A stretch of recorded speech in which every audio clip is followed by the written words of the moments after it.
someone's good side and bad side could be a precursor of schizophrenic behavior, but it's only a subtle potential indicator at this point. It was scary for her, where she was stabbed was near the heart. They did have to go in and open up her chest and sew part of her heart to repair it. Okay. And then after that, they had to open up her stomach because her pancreas was cut. A part of her liver was cut, and some of her stomach. Hemorrhage that she got her stomach. So those were very serious injuries, and she was very near to death. So what you guys were trying to accomplish today was very close to happening. Okay, but the doctors were able to fix it. And what about the fake comparison her leg? I'm sure they were going to be able to fill that up. There's no major arteries in the leg right there. Okay, but then you get closer to your pelvic bone. But yeah, this is pretty serious, and I know you were worried about, execution and stuff like that. We don't have the death penalty in this country. Okay. You're 12 years old. I'm honestly, I'm not exactly sure what's going to happen here. Okay. Something horrific happened today. And I know you realize that now. Okay. But we've got to accept some responsibility here. And by giving me that statement, you're accepting some responsibility. You're very honest with me, and you cooperated with me, and that means a lot. That means a lot to me. Okay. From Anissa's calm demeanor, it's apparent that reality hasn't settled in yet. Even when the interrogator finally reads her story back to her and asks if anything is incorrect, or if she missed anything, Anissa feels it is important to add more information about another creepypasta character. Could you add that's what it is, Zaldo in this Zaldo? Yes, how do you spell Zaldo? Z-A-L-G-O. Zaldo also has a proxy, proxies. Is Zaldo like Slenderman? He's supposed to be this demon with 7 mouths. It's the demon, right? So what I just read to you was the statement that, that is written here. Morgan is compliant as her interview ends. She is handcuffed. In the aftermath of this crime, officers found a message written on the notepad of Anissa's phone. It was for May 28th and read, "My final wish to those who care, do not grieve my absence, but remember me for who I was. I love and cherish you all and wouldn't do you harm. I want everything I own to go to my parents. Best wishes to all that know me personally. Do not miss me." Recovering notebooks from Anissa and Morgan's lockers at school revealed drawings that appear to show bloody figures, characters holding knives, and Slenderman sketches. Emails between 2 addresses called Hermione G516 and Alexander Warner were also recovered, exchanging furtive messages like, "Make sure not to leave any traces, because when said events happen, the school will search your email." And, "I told myself not to feel emotions, and it worked." One which appeared to be from Anissa read, "But clever girls dressed to kill were sweet. I think that may be us." Penny was interviewed after recovering, and although she gave authorities many details on what had happened to her, when asked what Morgan did to her specifically, she replied, "I can't say it. It's too sad." She revealed that Morgan whispered, "I'm so sorry" to her before starting. She claims Morgan told her it was the only way to save Peyton's life because one of the creepypasta characters was stalking her. Peyton told Morgan she never but Morgan said, "I'm not joking." To this day, Peyton is left with emotional scars that will affect her for the rest of her life. For months after the attack, she slept with scissors under her pillow for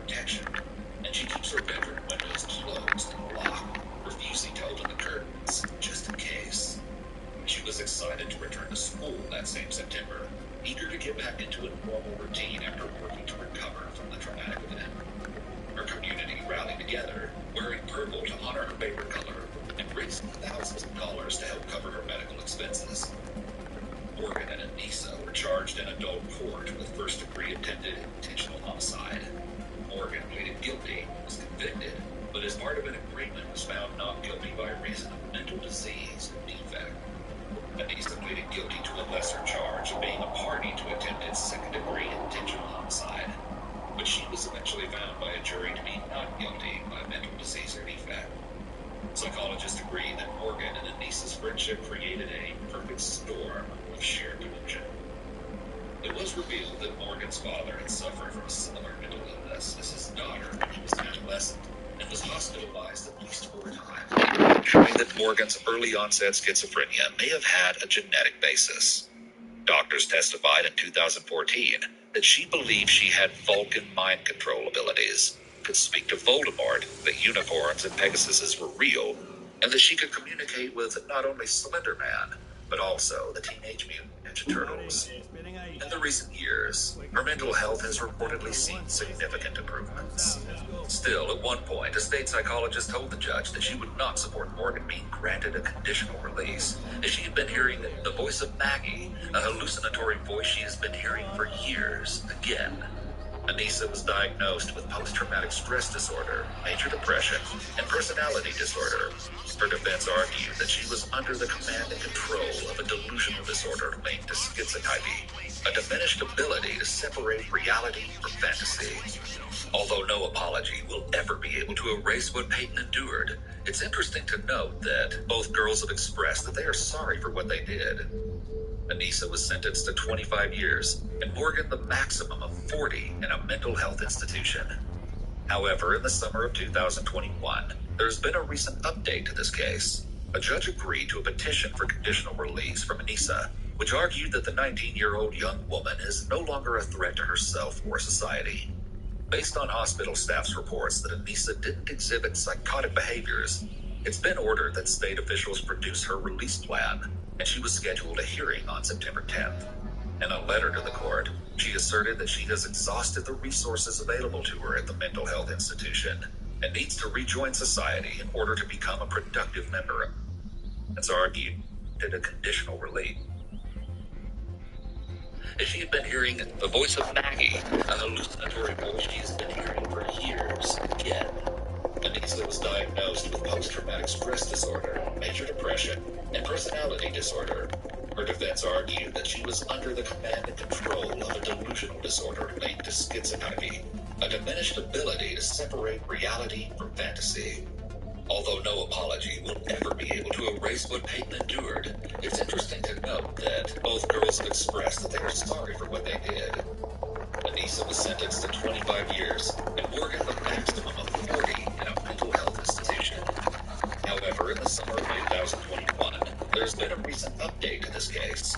A judge agreed to a petition for conditional relief from Anissa, which argued that the 19-year-old young woman is no longer a threat to herself or society. Hospital staff reports that Anissa didn't exhibit psychotic behaviors.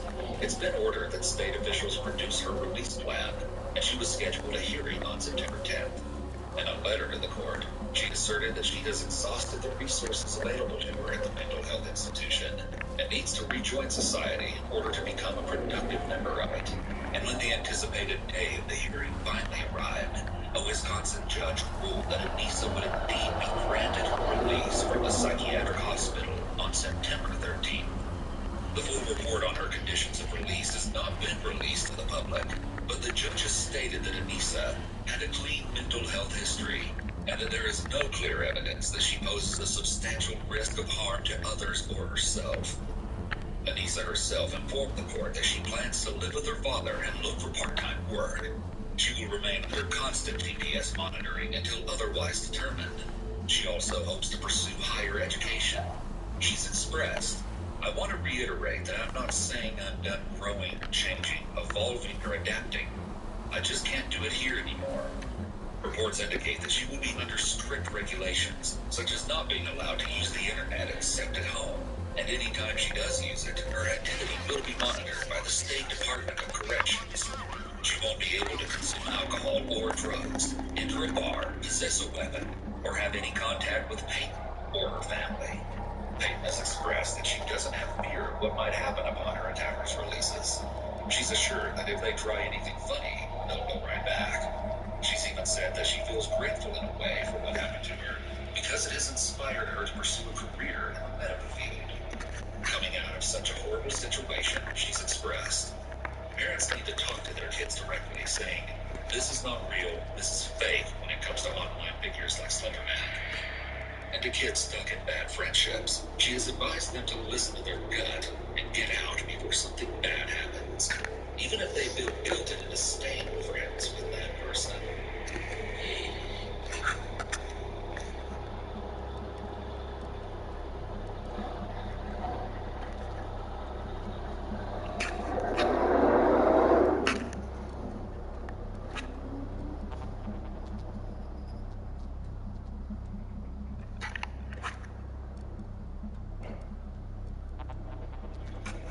On January 7th, 2022, at nearly 8 p.m., 3 dumpster divers outside of a JCPenney's in New Mexico made a startling discovery. Here you see the divers huddled around a black trash bag. What you can't hear is the whining that was coming from the bag. The dumpster divers, April Meadow, Hector Jusso, and Michael Green, believe the pitiful noise had to be a whining cat or dog, something that may have climbed into the dumpster accidentally. Instead, they're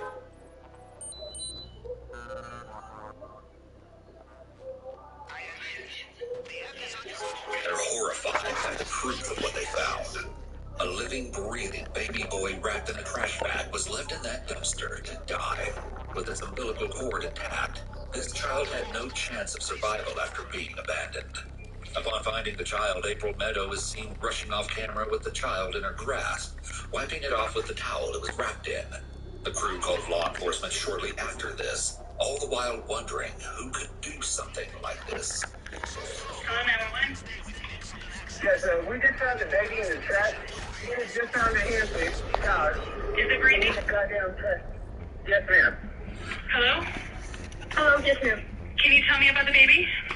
He's stuck on his umbilical cord. He's freezing cold, and he's very, he's raised, he's very, very, very weak. The police were on the scene quickly. The same surveillance footage from roughly 6 hours earlier than when the baby was found shows a white four-door Volkswagen Jetta pulling into a nearly empty parking lot and stopping in front of a line of 3 large green dumpsters. A woman exits the driver's side door and opens the back passenger door. She then grabs a black bag from the back and casually throws it into the open dumpster on the far right, before hastily getting back into the vehicle and driving away. The entire incident only takes 30 seconds, but the damage has been done. It's too late to take it back. The alleged driver of that car, Alexis Avila, 18, is seen here, waiting for questioning. Brought in only a little while after the baby was recovered from the dumpster, Alexis is seated against the wall, giving her the feeling that she is trapped and has nowhere to go.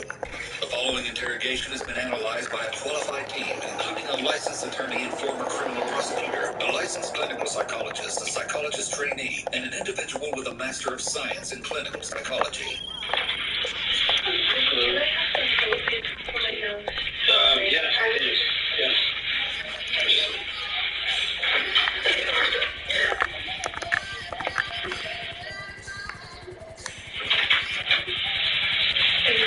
Sorry. I don't worry.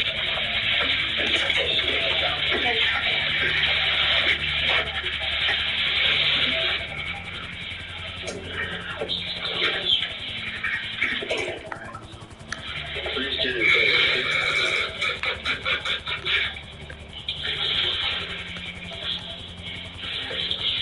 We're getting bed. I'm going to investigate here for the police department.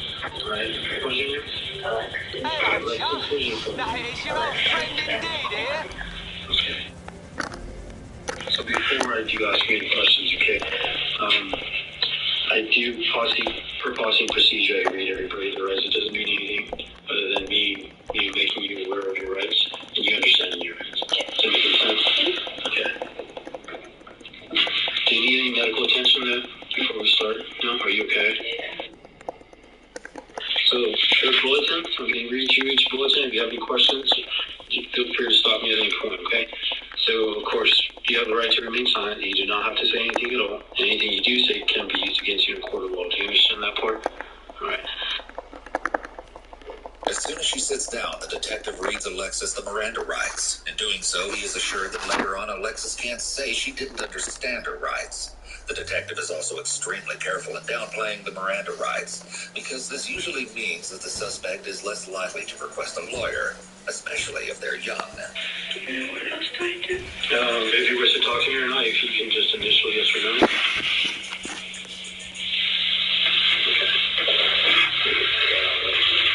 Alexis seems polite and cooperative. Her tone of voice is soft-spoken.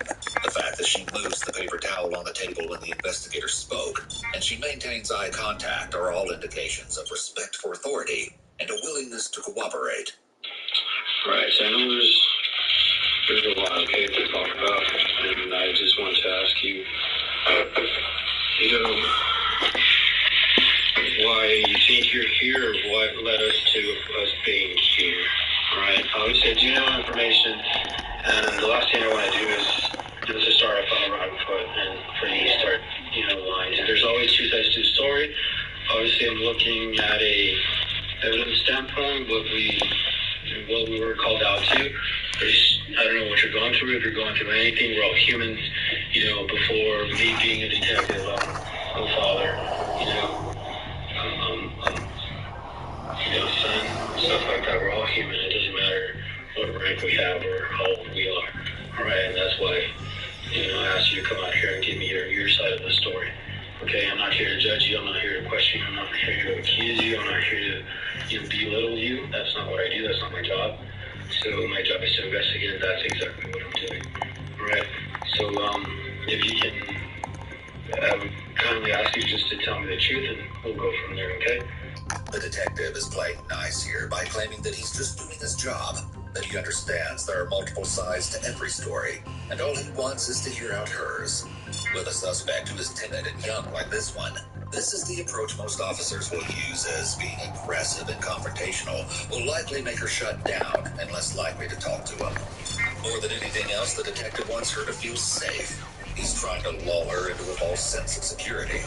The hope is that she will confess to the alleged crime, as a confession is one of the most important pieces of evidence law enforcement can get. It's extremely difficult to challenge a confession in court, as more often than not, it's all that's needed to convict a suspect. Can you tell me what's going on, what happened today, or what led to this? I mean, I can tell you, but I need you to ask, because then I can tell you. Right. Okay. Notice that Alexis says that the only way she can tell him what happened is if he asks her questions about it, which most likely indicates that she has a rehearsed story ready to go. She's using the questions as a guide to keep her story straight.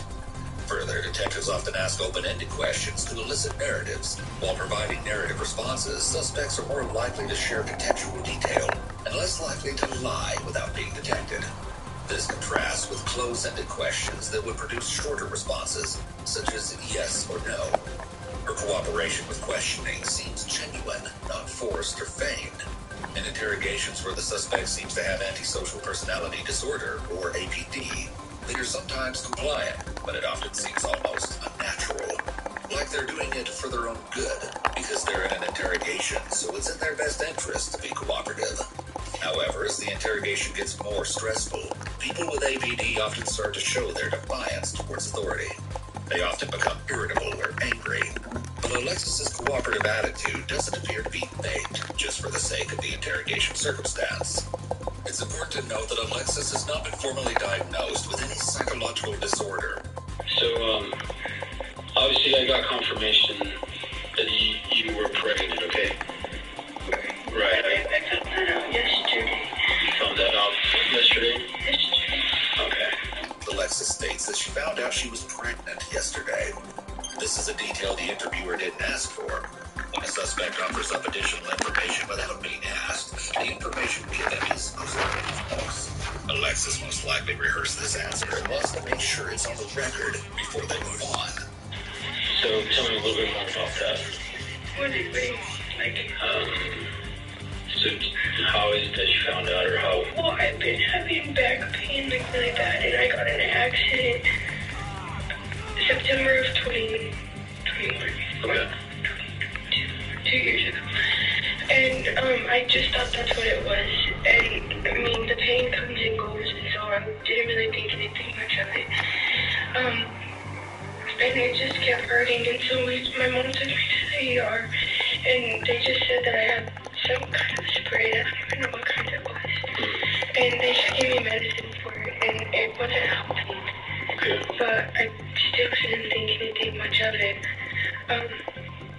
I gave them my urine sample and see if for infection or anything. There was nothing, I guess, I don't know.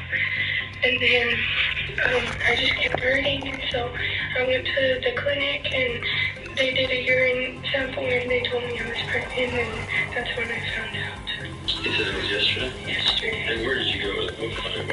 The one on El Paso. Del Paso? Okay, which one? Yeah, that one. Okay. The one under construction. Alright. Who took you? Myself. My parents were at work. Your parents were at work? Yeah. Okay. So I believe your mom said that she had accompanied you, or she took you, or she went with you? No, she didn't. Okay. I went by myself. Alexis sticks with the story that she found out she was pregnant yesterday. She goes so far as to say that she took a urine test at the ER, but nothing came back. This is either false, since a urine test would show a woman is pregnant, or she was at the ER early in her first trimester. Since she said she was in the ER recently, both seem unlikely. The back pain was likely contractions, but it's highly unlikely that she just found out she was pregnant, because pregnancy has countless symptoms that would have shown themselves long before actually having to deliver the child. So, as I mentioned to you before anything, I like to speak, with the truth. Obviously, okay, I spoke to some people, and I know that back in March, is when you spoke to some people, and you told them that you were pregnant, so you have prior knowledge, right? So I'm not gonna... Back in March? Right, Somebody by the name of Walker, do you know anybody? Or is a school friend of yours that I spoke with, and she's the one that told me that you knew that you were pregnant? Walker. And that you did not want the child? Walker. Her mom is a nurse at the hospital. She's a friend of yours. You don't know anybody by that name? No.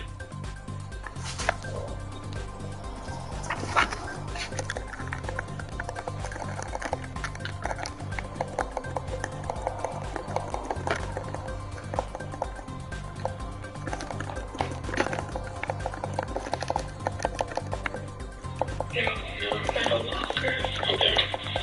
Well, that's her mom's last name. But I spoke with her, and she's the one that told me, obviously, that you knew, had prior knowledge. Alright? Like I said, you gotta be straightforward. Okay. When she is confronted with having told someone named Walter about her pregnancy back in March, she has very little reaction. Notice what Alexis does here. She doesn't deny knowing she was pregnant. Instead, she focuses on the information presented to her by the interviewer, that someone named Walker told him about the pregnancy. She's hyperfixating on this specific phrase and actively avoiding the question. There's a chance Alexis doesn't know anyone named Walker, but that doesn't matter. The detective could be outright lying about the name, or even lying about this information as a whole. But the important part of this is that Alexis does not deny.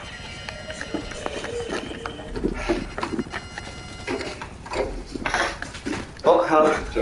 For you? Maybe for you? For us. Yes. Thank you.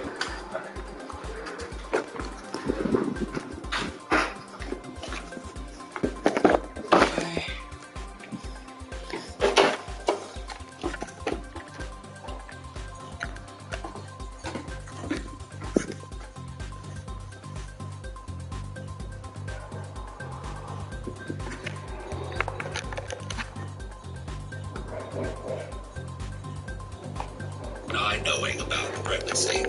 Whatever the case, Alexis is not forthcoming with the detective.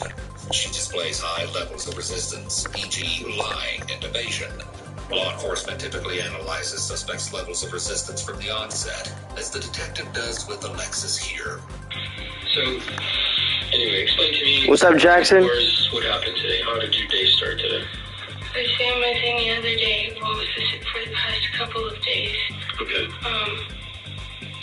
I was in pain. I just thought I was, what is it called? I'm sorry. Yeah, no, there's no, I understand. I'm fine, man. Just doing this heist. Just hanging out. The detective is still being very gentle and friendly with Sorry. Alexis, and is trying to have her start creating a timeline for him of the day of the incident. He empathizes with her when she can't recall something to try and build that rapport. The detective has transitioned into the behavioral analysis interviewing stage of the read technique. During this stage, you will ask Alexis fact-based, non-confrontational questions and monitor her behavioral responses. You will compare Alexis's nonverbal responses to these questions to her nonverbal responses to more crime-relevant questions later in the interrogation to inform a determination on whether she is answering honestly. Literally all day I would go to sleep and then go back to the restroom. Go to sleep and go back to the restroom. Just kept the same thing. Okay, so what time did your day start? I couldn't tell you, to be honest. Okay. Alexis continues to stick with her story, at times to disastrous results. The point is to just do whatever you want. So there's like this map, and for this whole map you can just go anywhere you want. You can play games, you can fly things, you can buy your own vehicles, you can buy flying cars, flying helicopters, flying bikes, all that kind of good stuff. It's pretty fun. Okay. Where are you working at? Okay. So you haven't been going to school this whole week? No. Because you've been sick, or? Yeah. Okay. So you don't know what time you woke up. Obviously a lot happened, okay? So I just want to take time for that as far as... Okay. You don't know what time you wake up, but you woke up at your parents' house where you live? Yes. What's your address? Okay. You woke up there? You live with your parents? Okay. What did you do? It's a fun game. When you woke up? I went to the restroom. I was in pain. I was up all night I was asleep and I go to the restroom and just all hours of the night, all day. Okay. So what happened after you started going to the restroom? I just went back to sleep because I couldn't go. Alexis says she's missed the last week of school. We know from a statement of a friend of hers that she also missed the week leading up to holiday break, meaning she hasn't been to school in roughly a month. This could imply she may have known she was pregnant but didn't have a due date, so she spent a month at home. And then after that, what did she do? What do you mean? Yeah, I mean, obviously... It was repetitive, and then my dad went to the store and got me some pills. I don't even know what they were, but they were supposed to help me poop. And I took it and I went back to sleep, and I stayed asleep for I don't even know how long. Okay. And then I woke up, and I just kept trying to use the restroom, and I'd go back to sleep, and it's just repetitive. And what happened after that? What do you mean? Alexis keeps asking the detective to explain himself, despite the fact that the questions are simple, as if she's taking time to think so she can stick to her story. Alternatively, she could be getting to the point where she doesn't want to talk about what allegedly happened, possibly because she doesn't have a lie made up to protect her, and is trying to delay having to discuss it. Suspects who answer honestly are more likely to provide verifiable details, i.e. details surrounding time and place. Note that Alexis cannot, or is reluctant to, provide these types of details throughout the interrogation. So obviously, I mean, you and I know what happened. Well, yeah, but like I can't tell you if you I'm not a very good explanation. Okay. So obviously you gave birth to a child. Right. I'm trying to find out where it happened, how it happened, or what led to that, and stuff like that. Alexis quickly glances upwards at the camera for the first time. This is also the point where she is talking about when and where she gave birth. So for the first time in the interrogation, she wasn't being as forthcoming as before. It appears that she had some awareness that this could be incriminating information, and she was more careful with her responses. I went to sleep, and then I woke up, and I went to the restroom, and I was just trying, and then it came out, and I thought it was poop, and then it... Okay. So you were where? And you were at your house? Yeah, I was by myself. You were by yourself? Yes. Okay. Okay, I mean, that's not normal, right? Right. Okay, what happened after that? I was in a panic. I didn't know what to do. Okay. I was scared. Okay. What did you do after? I cleaned myself and I just left it where it was, and I was scared and I was trying to call my mom, but I couldn't because I was so scared. I was thinking she was gonna hate me. When Alexis recounts giving birth to the child, her voice is shaking and she sounds terrified. There are a few possible things happening here. She sounded particularly frantic when saying she was unable to tell her mother that she'd given birth. Even if she's lied during the interrogation, her emotional response here appears to be genuine. She went to great lengths to not only hide her entire pregnancy, but also to hide her delivery. What made you think that?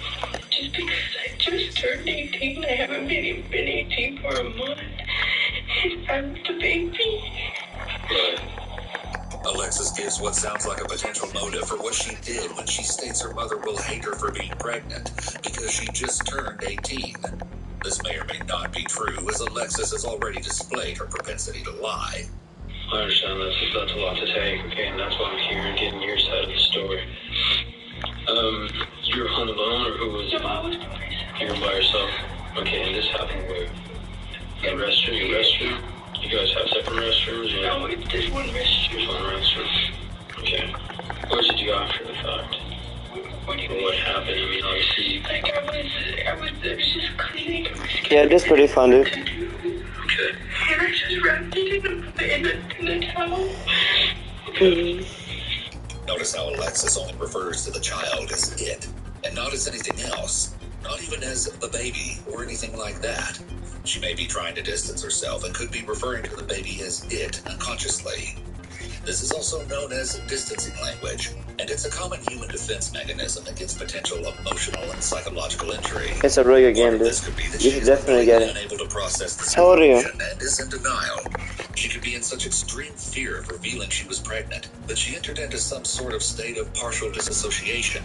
When someone is experiencing disassociation, they may feel as if an event is happening to someone else, and they are just watching everything unfold. Most teens will let someone know if they become pregnant, such as their parents or the child's father. But the fact that Alexis handled the pregnancy in such a way could show a level of emotional or psychological disturbance. Did you ever thought of contacting, the ambulance, the fire department to go out there and check you out? I didn't do that. I was scared. I didn't know what to do. Okay, scared of what exactly? The baby. Like, it was in nowhere.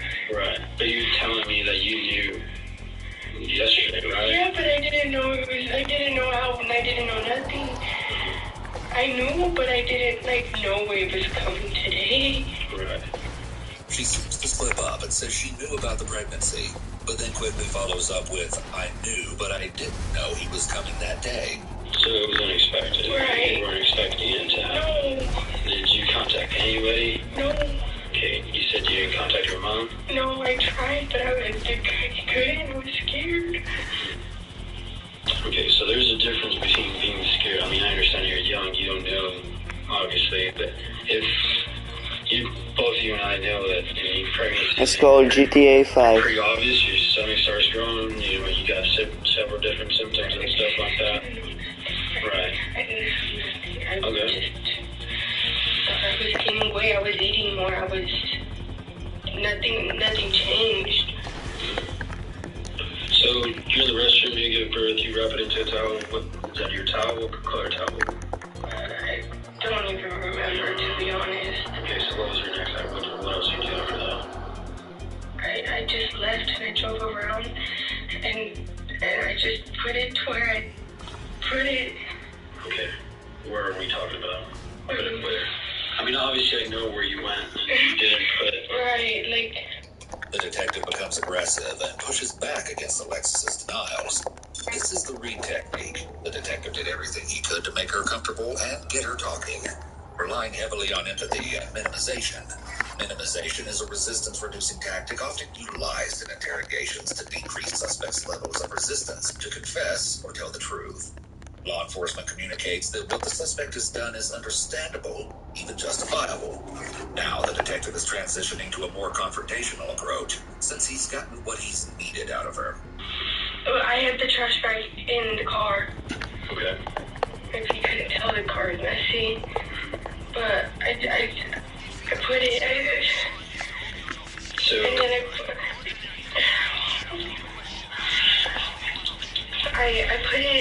put it in the bag. I took it to the car.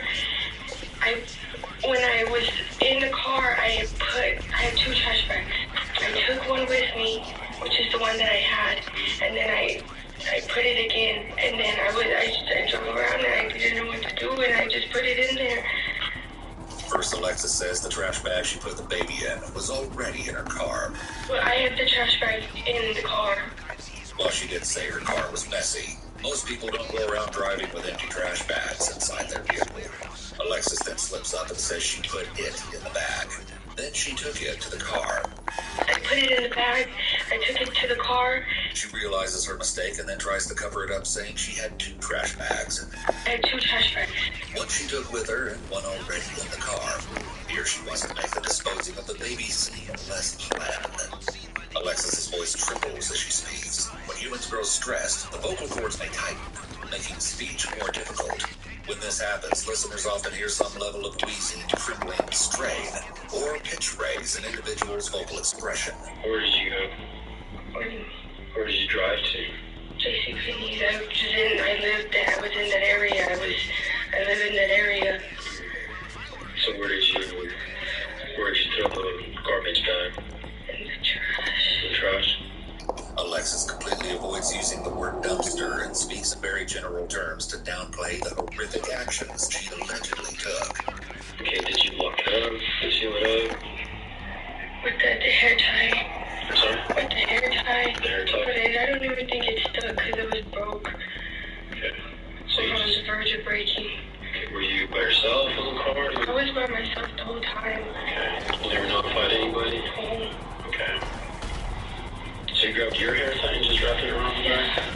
Both bags? Or? No, just, well, I guess, yeah. What color was the bag? Black. The black bag. So you put the hair tie around the black bag? Alright. I mean, the Like trash in the can. trash, when I tossed it in there. Normal trash can, like one of those that they pick up, that the city picks up, or a bigger trash can, or what? The bigger trash can be. Or what kind of trash can were we talking about? Like There's the bigger ones, I guess. Okay. What color was the trash can? Green. Weren't they all green? So you just went and placed it inside or outside, or? Inside. The detective is asking her to describe these events and using a very delicate manner in doing so. He knows she will have a hard time owning up to what she allegedly did, so he stays very calm and casual when asking her specifics about how and where the newborn was discarded. So, obviously, you're 18 years of age, you know right from wrong, right? Right. Okay, so you wrap around a newborn inside a trash In a bag. panic. I just turned 18. Right. Like I've been 18 forever. Exactly. Alexis says she knows right from wrong, but she continues to try to justify her actions by saying that she was afraid and that she just turned 18. She actually smiles at this point. She emphasizes her age a few times during the interview, possibly to imply that she's barely an adult. She could also be claiming that she allegedly made the decision to abandon the baby in a dumpster because of her young age and lack of knowledge or awareness of what to do. This seems to be her attempt to try to dodge the consequences that she imagines are coming. But you know, I mean, if somebody were to wrap you inside a trash can and put a tie on it, and you're not able to move. Well, the tie was broke. Like I would be able to stick my hand in there. What do you think would happen? What do you mean? So what do you think would happen? You never notified law enforcement, you never called for EMS. I didn't, and I didn't. I'm still like... But what do you think was going to happen? I don't know. You don't know what would have happened. Well, I mean, obviously I know, but... And I'm in a panic. There's a baby in front of me. Okay. You never notified your mom? Never. No, you never notified anybody? Nobody. Okay, so is behavior from any reasonable person to do what you did. If I'm... What do you mean? It's not... In a panic when I just turned 18? Right. It still isn't, though. We're talking about a baby. Well, I know what you mean, but, like... I get what you mean. Armed with a confession, the detective goes back to being confrontational. But when he asks her what she thought would happen, she essentially shrugs her shoulders, which is yet another point that demonstrates she might not grasp the consequences of her suspected actions. This is what the detective is actively probing for.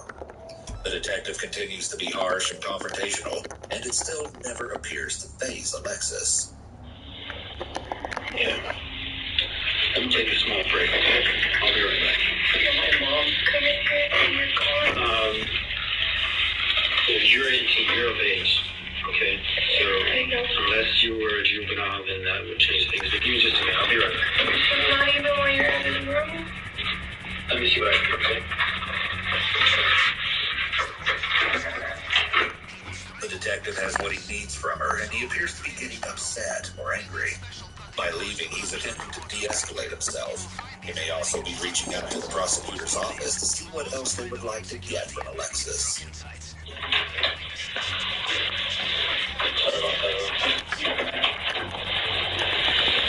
Alright, back to where we left off. I appreciate you, telling me what happened and stuff. What did you do after the fact? I know. What time more or less was it? Do you remember? Do you recall?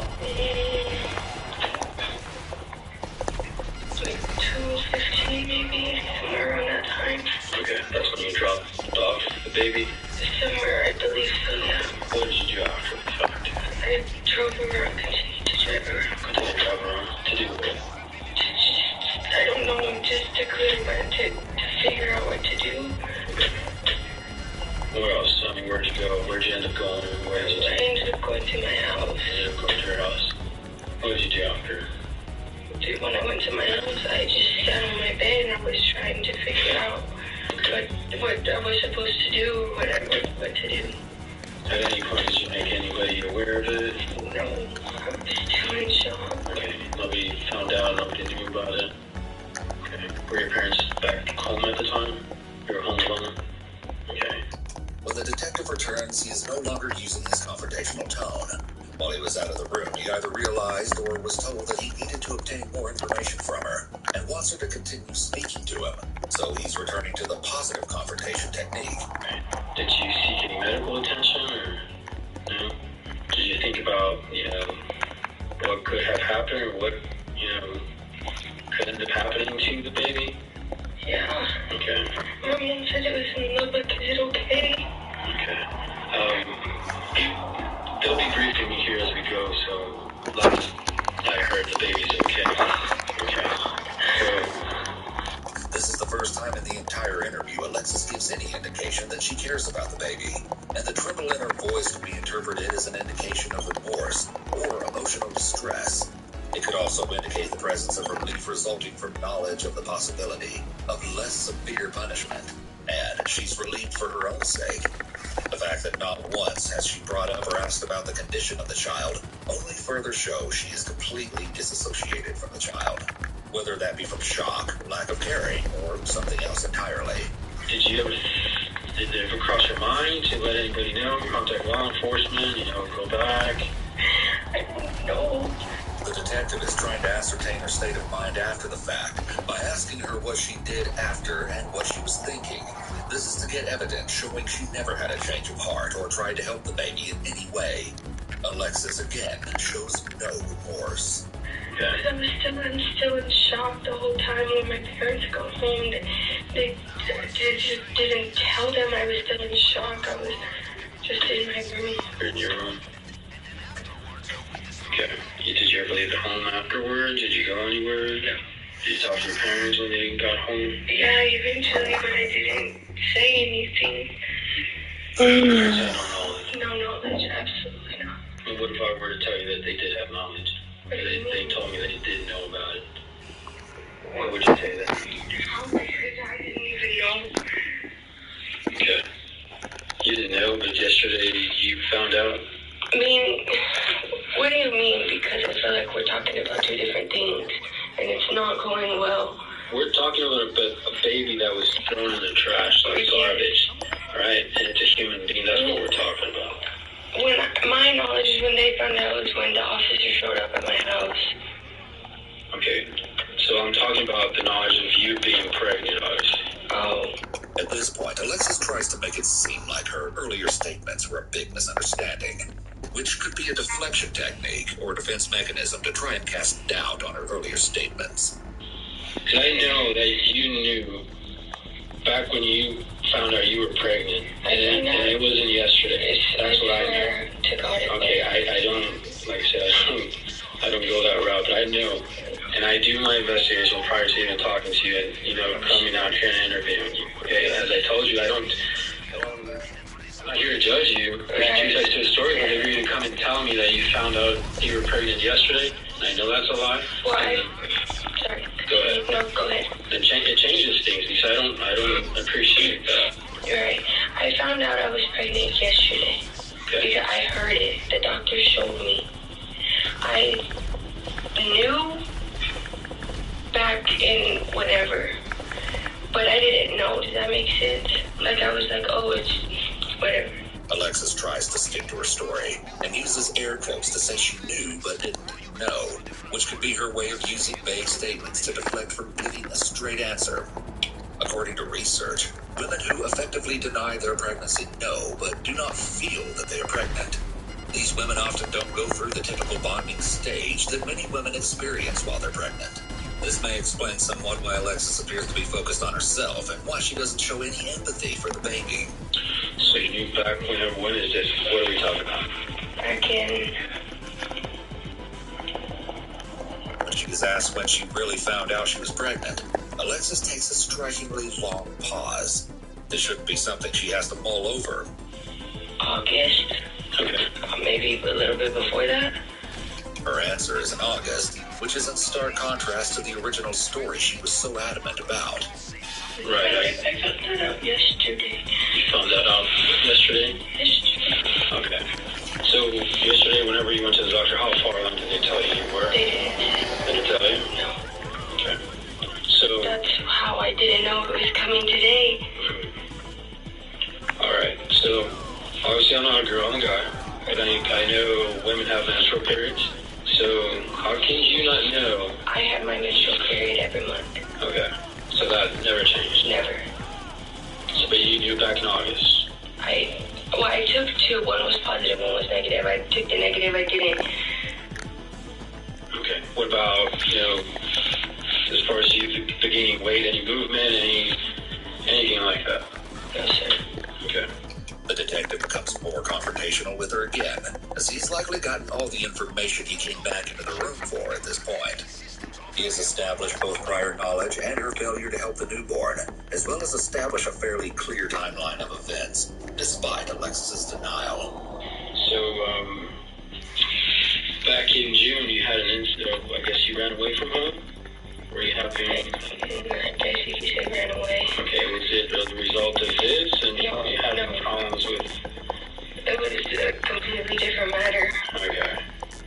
So was this the father of your baby, the person you were having issues with? Or you were sending messages to your mom, suicidal messages, saying that you were going to be with God, and cops were called out to your address in June. Does this have to do, to me, it obviously... It had nothing to do with him. It has nothing to do with him. This is not the person that is for a baby, or... I know there's a lot of questions on that. I'm just trying to figure out, like I said, I'm not here to... Okay, so it's not a result of this. He had nothing to do with it. Right. So it's not him. Is there somebody we need to talk to? I mean, did he do something to you? No. That would lead to this? No. Did he... No? Okay, but you do know who was the father of the baby. Okay, but he didn't. Yeah. Okay, do you mind sharing his name? Stephen Distor. Okay. Stephen Distor? Yes, sir. Do you have to do his date birth by chance?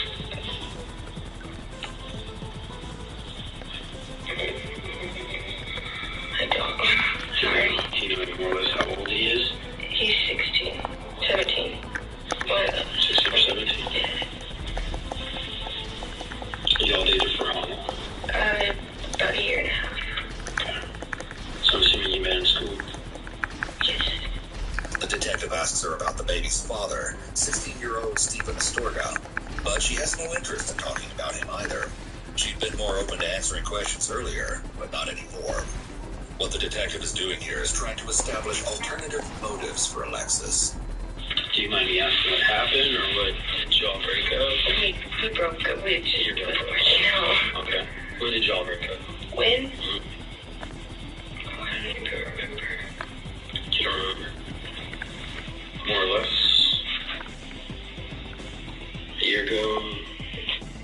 About August, I think. Around August? Yeah. Sometime when, like, the beginning of school. Okay. So you said things weren't working out? Yeah. So obviously if you know enough for you to tell me that he's obviously the father of your child, you should have known when you got pregnant, right? Honestly, not really. Not really. But you're able to tell me who it is, so you know. Well, he was the only one I've ever been with. A reasonable person would say that you knew when you got pregnant. Not, with all due respect, not necessarily. Because, I mean... Okay. I'm just, you give me information, obviously, that he didn't do anything as far as to lead you to do this, nothing? Okay. Alexis essentially gives a vague response. There could be a reason for this. She admits they broke up in August, around the same time she alleges she found out she was pregnant. It's extremely unlikely these two things are unrelated. When asked if the baby's father made her feel a particular way that might have caused her fear, she denied it. Interestingly, a person with antisocial personality disorder often tries to deflect responsibility or blame others, and they will lie and incriminate others if it means absolving themselves. The fact that Alexis didn't try to blame her parents or the baby's father, despite likely knowing that she could be facing serious consequences for what she did, is an indication that she does not have ADD.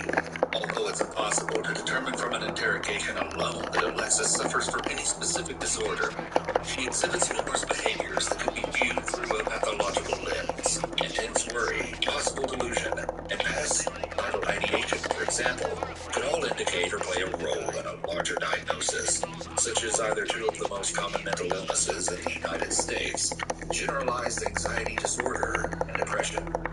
Did you just think you would be better off without a child because you're too young? No, Wait. Sorry, go back to... What do you mean? I'm trying to reason as far as what is in my head? Or like what is... I'm trying to reason your actions. That's what I'm trying to find out. Oh. The reason behind your actions. I knew I was too young, but I knew I would be able to do... Like, I'm about to graduate school. School's not my worry. I have a stable job.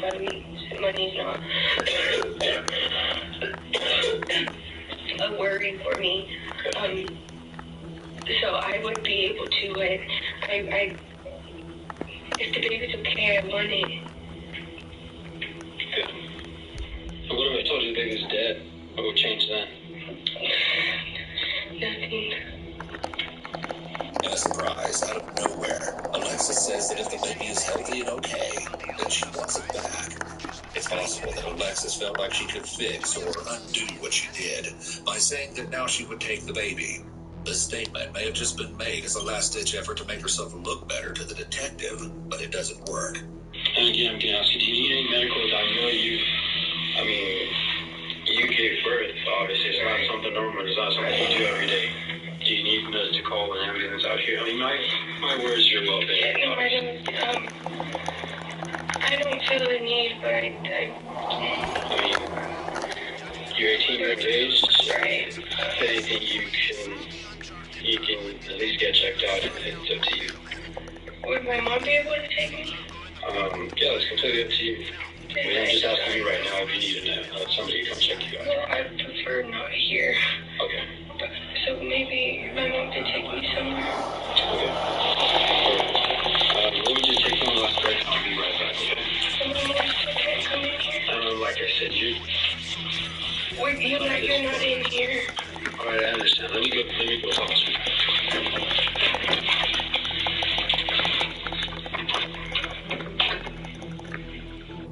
About this last portion, Alexis asked repeatedly for her mom. This seems to contradict her prior statement that she didn't reach out to her mom when she gave birth because she was afraid she would hate her. Yet now she wants her mother involved as much as possible. This could get down to prior statements that she feared her mother would hate her, and that is why she didn't tell her or ask for her help. Alright, Alexis, I'm done as far as any questions for you. Do you have any questions for me?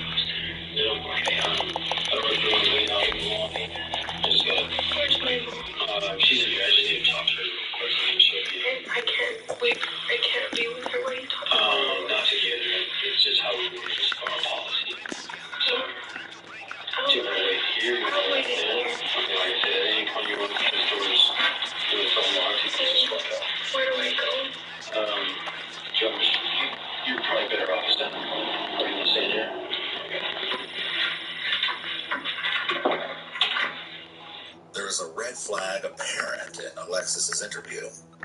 It was mentioned by the investigator that there was record of her running away from home in June of last year. This is a red flag because this would have been at the beginning of her pregnancy, which indicates that whatever stressor was going on at the time might have triggered the series of events that culminated in Alexis not seeking medical attention throughout her pregnancy, hiding the pregnancy, and ultimately giving birth alone and allegedly leaving the baby to die.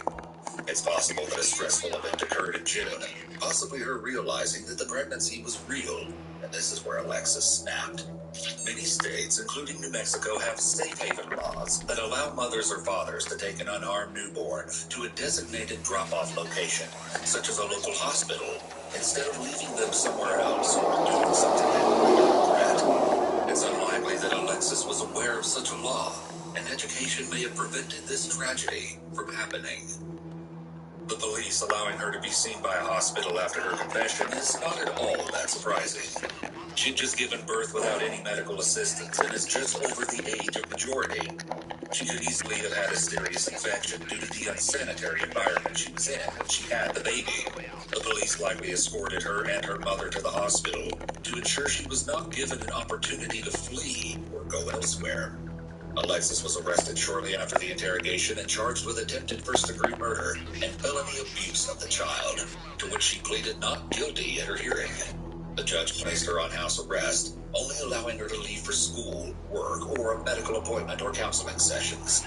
As well, she's not allowed any contact with her newborn child, nor any men that don't live in her house. The most important piece is that Alexis Avila's mother, Martha, publicly claims that the birth came as a shock to the entire family, as they did not know Alexis was pregnant. She later went on to say that she believes her daughter's story and says that everyone makes mistakes. The child, named Saul by Stephen Astorga, publicly claims that the birth came as a shock to the entire family, as they did not know Alexis was pregnant. She later went on to say that she believes her daughter's story and says that everyone makes mistakes. The child, named Saul by Stephen Astorga, is recovering at a hospital in Lubbock, Texas. The baby needed a blood transfusion after being recovered from the dumpster, but is doing well and is expected to be fine. Astorga's family also claims to have not known about the pregnancy. However, according to texts sent to the Daily Mail by a friend of Stephen Astorga's, Alexis told Stephen she was pregnant, but had later told him that she miscarried after they broke up. Nonetheless, the Astorga family is currently fighting for custody of baby Saul. Moreover, Alexis's friends have come out and claimed Alexis had been open about her pregnancy at school before she stopped attending. But, with all of this in mind, Alexis Avila has not been convicted of the crime yet, as she is currently awaiting trial.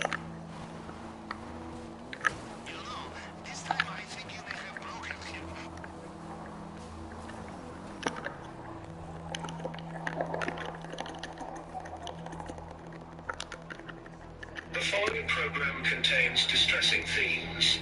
Viewer discretion is advised.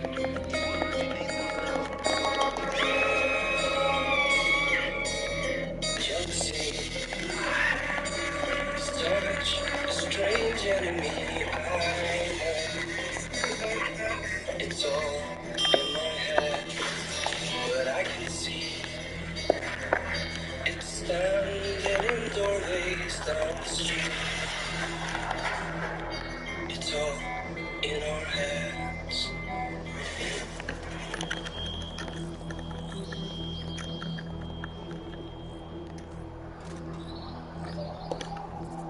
that you hurt the person you love the most? The same person that loves you more than anything. Is there anything they could do that would cause you to want to physically harm them? Realistically, your answer is probably no, because, simply put, you love them with all your heart, and you trust them with the love you provide them with. A love that's often returned in mutual favor. A love that's unconditional and expressed through various acts of both mental and physical displays of affection. A love that evolves, escalates, and echoes through time without limits and without any constraints. No reasonably sane person would ever want to deliberately inflict pain on someone they truly love. But what happens when the person you think loves you the most does the most unthinkable thing? What happens when love rages violently at arm's length? And true love becomes true horror. I'm Mr. Black, and this is one of the most brutal cases I've ever had to research. You know how this works. I don't hold back on the details, and I come down hard upon the heads of those who steal life in cold blood. I am not unbiased. In most cases, my sympathy is reserved only for the victims and their families. That will never change. There is no mercy for evil on my channel, and the evil that you're going to learn about here is unspeakable. If you're uncertain about proceeding, run, because you won't get another warning. This is the disturbing truth about the monster Infidel Lopez. On September 20th, 2015, police dispatch in Sunrise, Florida, received a call that would lead police officers to a crime scene so brutal and so depraved that it would no doubt leave a staining mark on the small city that sits about 30 miles north of Miami and just slightly west of Fort Lauderdale. Though hard to fully understand due to the hysterical tone of the caller, the following audio clip is the actual 911 call received on that early Sunday morning at 3:39 a.m. 911, what is your emergency?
Let's go. I don't know, this is just to be outside with the dominant stammer. I don't get it.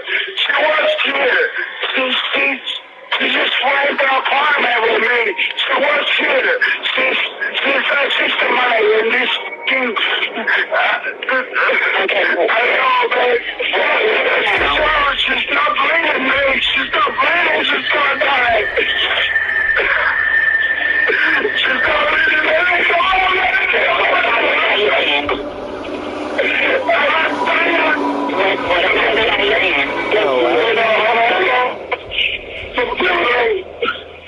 Sir, tell me, what apartment are you in? Okay, come on, Robbie, just please turn off the break. She's gonna die, man. Come on, she's gonna die. No, I'm gonna sing you some help, okay?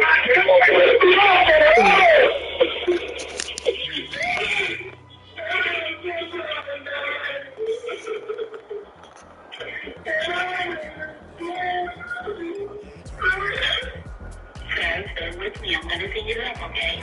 The frantic man on the phone is Fidel Lopez. He was about 24 years old at the time. He can clearly be heard telling the operator that his girlfriend is struggling to breathe and that she's going to die.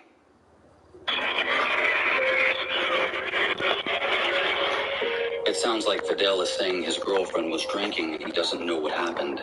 Apparently, after he went to smoke a cigarette, he found her in the bathroom, unable to breathe. It's hard for the dispatcher to understand what he's saying as she tries to acquire the whereabouts of the Hey! The recording ends without Mr. Lopez providing the 911 operator with an address. I'm not sure if the call was traced or if there's more to the recording that hasn't been released, but eventually, authorities were able to find the location of the caller. Shortly after, Sunrise Police and a rescue team arrived at 1630 Northwest 128th Terrace. When they entered the apartment, they found a very drunk Fidel Lopez calling out for help as he knelt next to the unmoving naked body of his girlfriend, Maria Namath. The crying man was trying to shake the unconscious woman awake to no avail. But an unconscious girlfriend was not the only thing in the residence that raised intense alarms and drew high red flags for the responding officers. For starters, Maria was lying in a large pool of blood. There were also significant quantities of blood at the bottom of the closet. Blood plastered the walls of the hallway too, and even the floor in the bathroom was covered in blood. As police looked closer, they found multiple pieces of what appeared to be bloody chunks of flesh inside the closet. It quickly became clear that something had gone very wrong that night within the walls of that apartment. But the true details would later reveal an act so barbaric that it resembled the horrific work of a cartel torture video. But there was no cartel. Just two people. Two people that were supposed to be in love. Lopez's mother says she was with her son and Maria hours before it happened, and they were happy and in love. While thoroughly investigating the apartment, officers found several large holes in the walls. The closet door had been removed and was lying on the hallway floor.